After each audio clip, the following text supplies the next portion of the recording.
So Nicky Ussher here from the sales desk at Sigmar Recruitment in Dublin.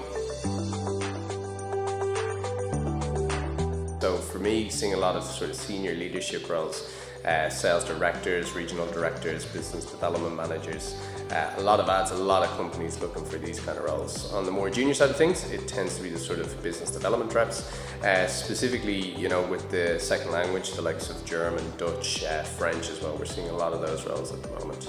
On the more sort of, I suppose, technical sales side of things, it's the actual field sales reps or the business development managers.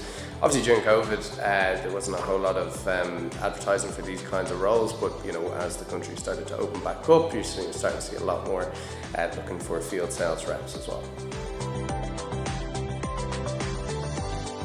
So on the technical side of the sales, it's sort of the business development skills, showing sort of ability and willingness to get out into the field and sort of having a strategic approach to mapping out a territory.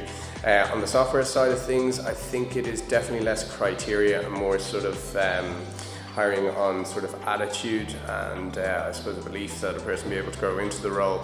We're certainly seeing that companies that are very strict and rigid on what they're looking for in certain types of criteria are just kind of being left behind on the market, whereas I suppose more hiring on sort of attitude of the specific candidate.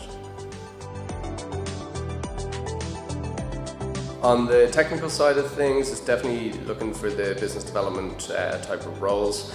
There's more money in them, they're obviously doing the harder yards. But then when you look at sort of getting into software roles, for business development reps, my advice is always to sort of treat yourself as the product. So treating your CV as the product and trying to get it out there to as many companies as possible. Following up with the companies that you're reaching out to somebody on LinkedIn, these kind of things that you're almost showing that you can do the role rather than just, in theory, you could possibly do the role. Same goes for the leadership roles. A lot of them that I'm working with at the moment, I tend to advise my candidates to sort of show almost a blueprint of what they've done previously and how they've achieved success, as opposed to theoretically this is what we will do. So show don't tell is always my sort of best advice.